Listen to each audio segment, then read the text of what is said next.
I was a hard-working software engineer who believed I had built a solid 6-year marriage with my wife Amanda. We had what seemed like a perfect life in our suburban house near Boston. I had been working overtime for months to save for a special anniversary trip to Italy. Amanda came from a wealthy family who always looked down on me, but I thought we were past that. She insisted on hosting my birthday dinner at our home this year. If you are watching this, let me know where you are tuning in from, and hit that like and subscribe button to see how I turned this betrayal into my redemption. I first met Amanda at a tech conference in Boston where I was presenting a paper on software architecture. Looking back, I can see why we were drawn to each other. I grew up in a middle-class family in Michigan, the son of a high school teacher and a nurse. My parents instilled in me the value of hard work and education. I paid my way through college with scholarships and part-time jobs, graduating with honors from the University of Michigan with a computer science degree. By the time I met Amanda, I had already founded a promising startup and was making a name for myself in the tech industry. "Your presentation was brilliant," she said when she approached me after my talk. "The way you simplified complex systems was impressive." Amanda stood out in the crowd with her confident posture and designer clothes. She was marketing director for a luxury brand with degrees from prestigious universities her family had attended for generations. Despite our different backgrounds, we connected immediately over our shared ambition and drive. "I have never met anyone who thinks the way you do," she told me on our third date. "My family is so caught up in tradition and appearances. You see the world differently." Her family was old money, New England aristocracy. Her father, Richard, ran a successful investment firm that had been in the family for generations. Her mother, Margaret, was involved in high society charity work. When Amanda first introduced me, their skepticism was barely concealed. "So you work with computers?" Richard asked during our first dinner at their sprawling estate in Cambridge. "Joel is not just working with computers," Dad, Amanda had defended. "He founded his own company developing enterprise software solutions." "That sounds interesting," Margaret had replied with a tight smile. "I suppose there is good money in that sort of thing these days." Despite their reservations, Amanda seemed determined to pursue our relationship. In a way, I think she saw me as her rebellion against the carefully plotted life her parents had planned for her. She had been expected to marry someone from their social circle, someone like Bradley Wellington IV, whose family had summer homes next to theirs on Nantucket. "I do not care what they think," she insisted whenever I expressed concern about her family's approval. "I love you because you are different. You have earned everything you have through talent and hard work." After a year of dating, I proposed with a ring that cost me 3 months' salary. It was not as large as the diamonds her friends sported, but Amanda seemed genuinely touched by the gesture. "It is perfect because it came from you," she said, tears in her eyes. The wedding was a compromise. Her parents reluctantly agreed to pay for an extravagant ceremony at their country club, though I could feel their disappointment throughout the planning process. "We just want Amanda to have the wedding she deserves," her mother said, in a tone that suggested I could never provide such things on my own. The early years of our marriage were busy. I was working long hours growing my company while Amanda managed our social life, gradually introducing me to her world of charity galas and networking events. I thought we complemented each other well. I provided the innovative thinking and entrepreneurial spirit. She brought polish and social connections. For a while, it seemed to work. The first signs of trouble emerged in our third year of marriage. My company was doing well, but we were reinvesting profits for growth rather than taking large salaries. This meant we could not afford the lifestyle that Amanda had grown up with. "Sarah and Thomas just bought a second home in Aspen," she mentioned one evening. "Would not it be nice to have a place to escape to in the winters?" "We will get there," I assured her. "The company is growing. In a few years, we will be able to afford those things." Her dissatisfaction became more evident as time passed. She would make comments about other couples we knew, pointing out their larger homes or exotic vacations. Jason just made partner at his firm. They are renovating their entire house. His wife showed me the plans for their new kitchen. It is going to be stunning. To meet her expectations, I took on more responsibility at work, accepted speaking engagements that paid well, and even started a side consulting business. I was working 70-hour weeks hoping to prove myself worthy of her and her family's respect. During holiday gatherings, I would overhear comments from her family that stung, but that I chose to ignore. Amanda certainly chose an unconventional path, her aunt remarked at one Thanksgiving dinner. Joel has potential, Richard would say, as if I were a disappointing investment that might eventually pay off. Looking back, I should have recognized these as warning signs.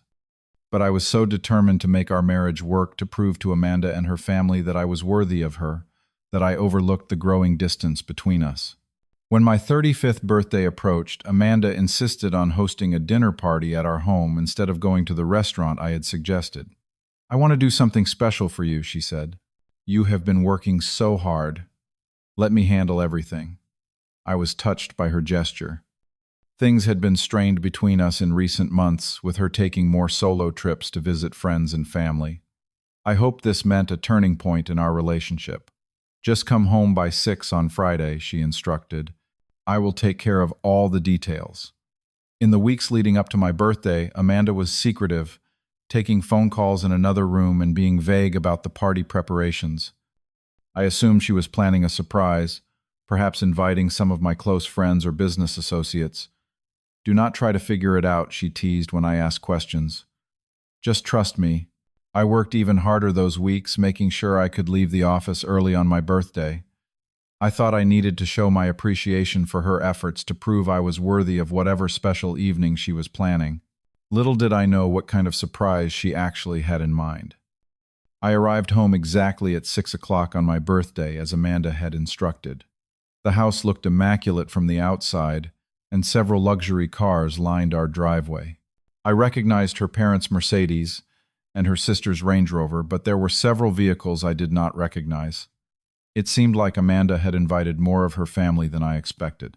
As I entered our home, I was greeted by the sound of clinking glasses and polite laughter. The entryway was decorated with elaborate flower arrangements, and a catering staff moved efficiently through our living room, carrying trays of hors d'oeuvres and champagne flutes. "There he is," Amanda called out when she spotted me. She was wearing an elegant black dress I had never seen before, her hair and makeup professionally done as if for a formal event rather than a birthday dinner. I looked around the room, confused to see Amanda's entire family gathered there. Not just her parents and sister, but also aunts, uncles, cousins, and family friends. Everyone was dressed formally, sipping champagne and looking at me with strange expressions I could not quite read. "Happy birthday, Joel." Richard, Amanda's father, approached me with unusual friendliness, clapping me on the shoulder. "Big day today." "Thank you," I replied, trying to mask my confusion. I did not realize we would have such a full house tonight. "Oh, Amanda was quite insistent that we all be here," Margaret added with a smile that did not reach her eyes. She said it was important that the whole family witness this special occasion. The atmosphere felt off. Despite the beautiful decorations and expensive catering, there was a tension in the air that made me uneasy. Amanda moved through the room with a cold efficiency, barely making eye contact with me, as she checked in with the caterers and directed guests to the bar for more champagne. "Quite a spread you have put together," I said when I finally managed to get a moment alone with her in the kitchen. "I appreciate the effort, but I am a bit surprised by the guest list. I thought maybe you had invited some of my friends." "This evening is not about your friends," Amanda replied cryptically. "This is about family. You will understand soon enough." Her dismissive tone caught me off guard, but before I could press further, she was called away by the caterer with a question about dinner service. The meal itself was elaborate, featuring all premium ingredients and wine pairings that must have cost a fortune. Throughout dinner, I noticed strange glances being exchanged between Amanda and her family members. Her father seemed particularly anticipatory, checking his watch frequently and smirking whenever he caught my eye. After the main course was cleared, Amanda stood up and tapped her glass with a spoon. The room fell silent. "I want to thank everyone for coming tonight to celebrate this important occasion," she began, her voice clear and controlled. "As you all know, Joel and I have been married for 6 years. It has been an interesting journey." A few knowing chuckles rippled through her family members. My stomach tightened with apprehension. "Today is not just Joel's birthday," Amanda continued. It is also a day of important life changes for both of us. She reached beneath her seat and pulled out a manila envelope, placing it on the table in front of me.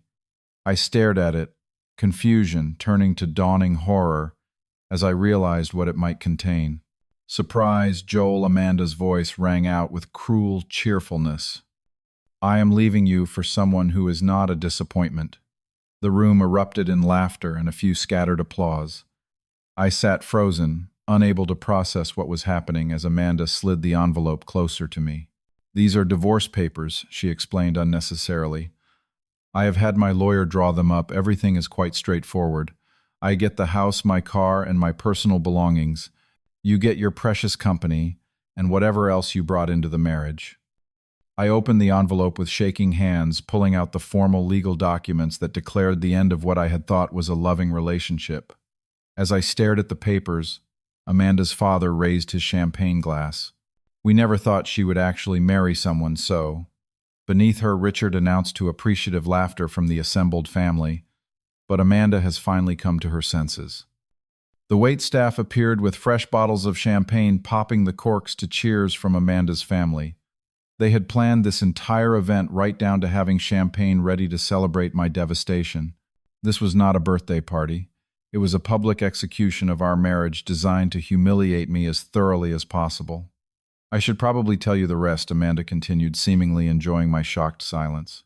I have been seeing Bradley for over a year now. Bradley, her family friend, the man her parents had always wanted her to marry. Suddenly, all those business trips and weekends away with friends made perfect sense. Those weekends you thought I was visiting my sister, I was with Bradley at his lake house, Amanda said, twisting the knife. Those late nights at work, usually dinner and more with Bradley. We have encouraged the relationship from the beginning, Margaret chimed in. Bradley has always been the right match for Amanda. We knew she would eventually realize her mistake. He is waiting outside, actually, Amanda added. He thought it might be awkward to come in given the circumstances. We are flying to Paris tomorrow to celebrate properly. My mind raced through the past year of our marriage. The increasing criticism, the distance, the constant comparisons to her friends' more successful husbands. It all made sense now. She had been building a case against me, preparing her exit while setting up her new life with Bradley. The physical sensation of my world collapsing was overwhelming. My chest tightened and I struggled to breathe normally. 6 years of marriage, of building a life together, were being rewritten before my eyes. Every memory now questioned, every moment of happiness potentially a lie. But beyond the personal betrayal was the public humiliation. Amanda had orchestrated this entire event to maximize my embarrassment. She had invited her entire family to witness my devastation, to celebrate the moment she discarded me like an embarrassing mistake. Well, are not you going to say anything? Amanda demanded, clearly disappointed by my stunned silence. She had expected tears, pleading, or anger, a scene that would further entertain her audience and confirm their belief that I was unworthy of her. The room fell completely silent as I slowly picked up the pen that lay beside the divorce papers. Everyone watched, seemingly holding their breath, waiting for my breakdown. Instead, I calmly began reading through the documents, occasionally nodding as I processed the terms. Amanda said, her voice betraying slight confusion at my composed demeanor.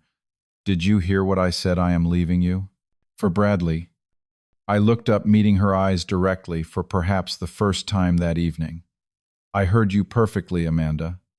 I am just taking a moment to review what I am signing. Her father scoffed. The terms are quite generous considering. You should be grateful Amanda is not taking half of your little company. I signed my name on each indicated line, my signature steady and deliberate. The room remained uncomfortably quiet, the celebratory atmosphere dampened by my unexpected reaction. When I finished, I closed the pen and handed the papers back to Amanda. I deserve someone who values honesty and loyalty, I said simply. I wish I had realized sooner that was not you. Amanda blinked, clearly thrown off balance by my composed response.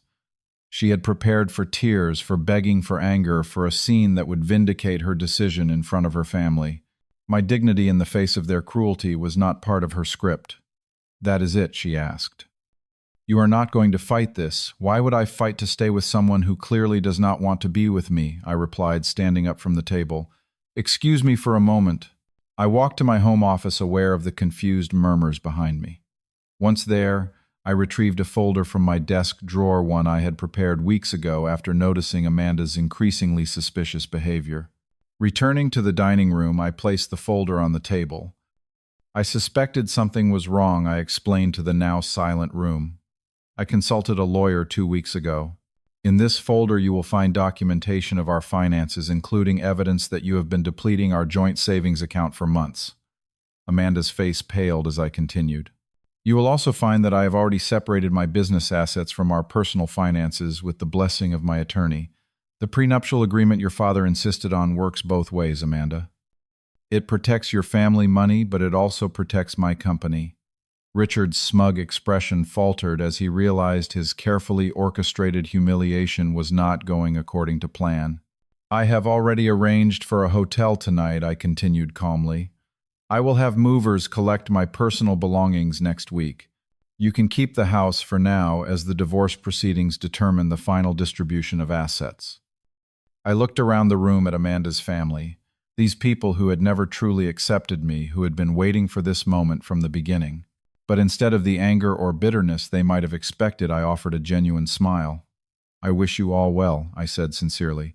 Thank you for making it absolutely clear where I stand.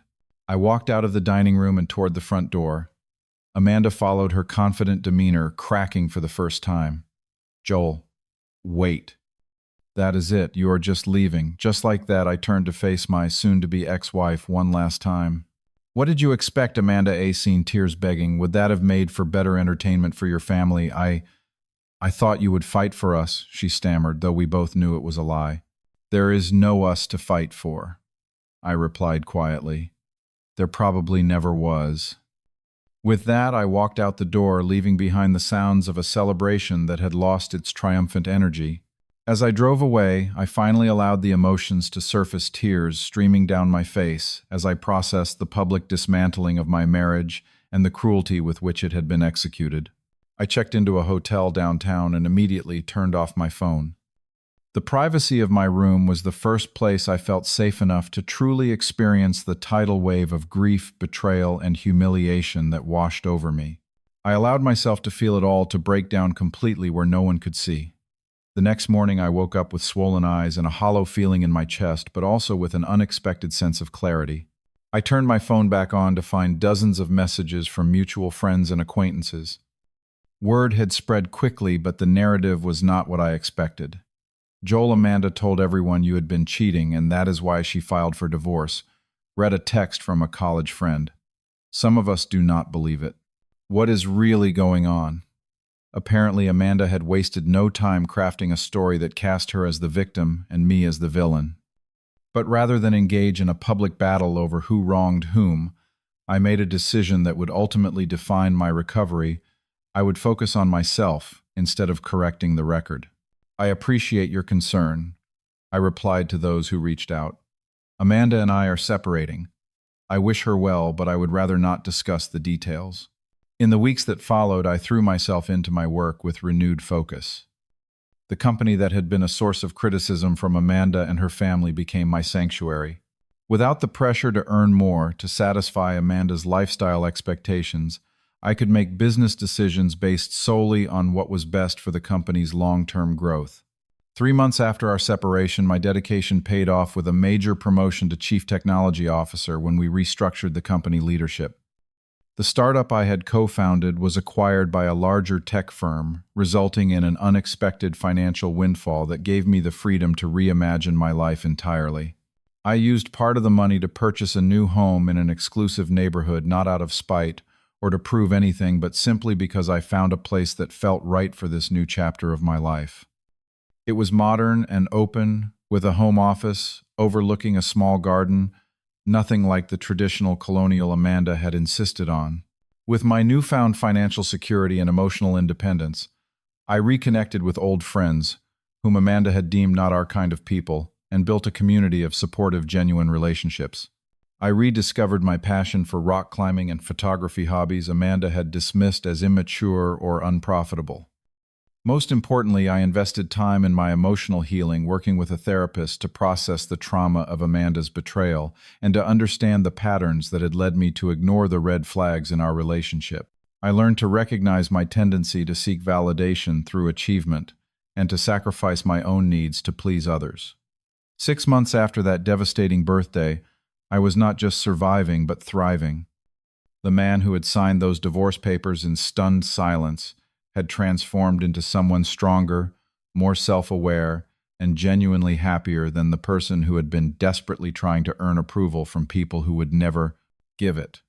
On the exact 6-month anniversary of my humiliating birthday surprise, I returned home late from a dinner with colleagues celebrating our latest product launch. As I turned onto my street, my headlights illuminated a familiar luxury sedan parked near my driveway. Inside, slumped against the window in what appeared to be an uncomfortable sleeping position, was Amanda. I parked my car and debated whether to acknowledge her presence. After a moment's consideration, I approached her vehicle and gently tapped on the window.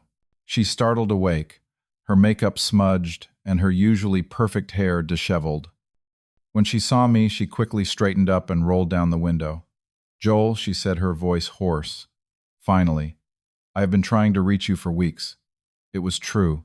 My phone contained dozens of ignored text messages from her, ranging from casual attempts to reconnect to increasingly frantic pleas. "We need to talk. Please answer, it is important." "Joel, I made a mistake. Please answer." "What are you doing here, Amanda?" I asked calmly. "Can we talk, please?" Her eyes were red-rimmed from crying, a sight I had rarely witnessed during our marriage. "Can I come inside?" I hesitated, then nodded toward the front porch. "We can talk outside. Follow me." We sat on the porch furniture, the cool evening air creating a buffer between us. In the moonlight, I could see that Amanda looked nothing like the polished, confident woman who had handed me divorce papers 6 months earlier. Her designer clothes were wrinkled and she had lost weight, her face gaunt with stress. "Bradley left me," she blurted out without preamble. 3 months after we got together, he said I was too high maintenance, too focused on appearances. She laughed bitterly. "Can you imagine? He left me for his 25-year-old yoga instructor." I said nothing, waiting for her to continue. "And then everything fell apart," she went on. "Daddy's company is under federal investigation for financial improprieties. They have frozen most of the family assets. The scandal is all anyone is talking about in our social circle." She wiped at her eyes. "My family is ruined, Joel. No one will even take my calls anymore." "I am sorry to hear that," I said sincerely. "That must be difficult." "I made a terrible mistake," Amanda said, reaching for my hand, which I subtly moved away. "I see that now. What we had was real.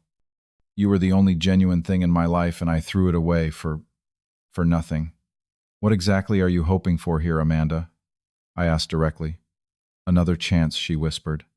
"I still love you, Joel." "I always did. I was just confused, influenced by my family. You know how they always made you feel not good enough. I let them get in my head." Looking at her now, I realized something profound and unexpected. I felt nothing. Not anger, not love, not even resentment. The woman who had once held such power over my self-worth now seemed like a stranger, someone from a different lifetime. "Amanda," I said gently, "I am not the same person you left 6 months ago. That experience changed me fundamentally."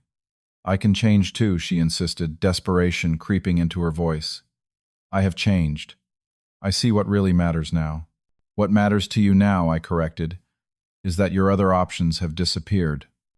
Bradley left, your family is in crisis, and your social standing is compromised. I am not interested in being anyone's safety net." Her face crumpled. "Where am I supposed to go, Joel?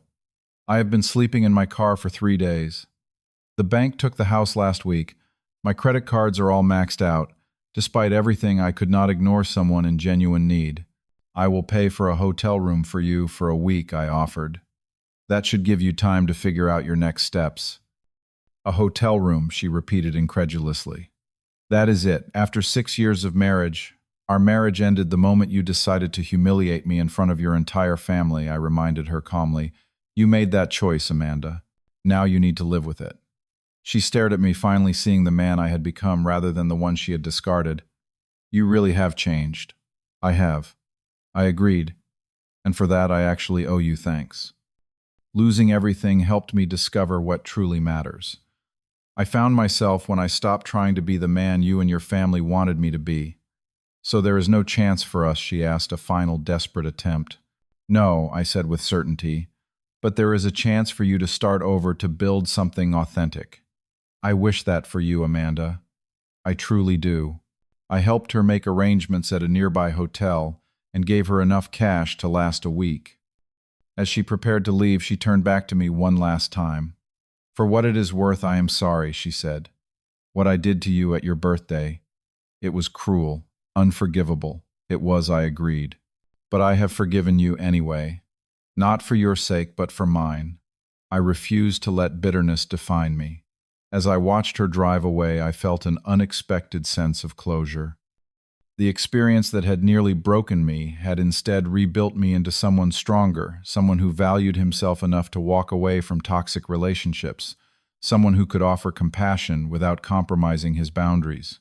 The journey from that humiliating birthday to this moment had taught me that self-respect is not negotiable, that external validation is fleeting, and that true happiness comes from within. I had lost a marriage but found myself in the process. If my story resonates with you, I would love to know in the comments if you have ever had to rebuild your life after betrayal. What helped you move forward? Remember to like this video if it touched you and subscribe to hear more stories about resilience and personal growth. Share this with someone who might need to hear that their lowest moment could become the foundation for their greatest strength. Thank you for listening to my journey, and remember that sometimes the most painful endings lead to the most beautiful beginnings.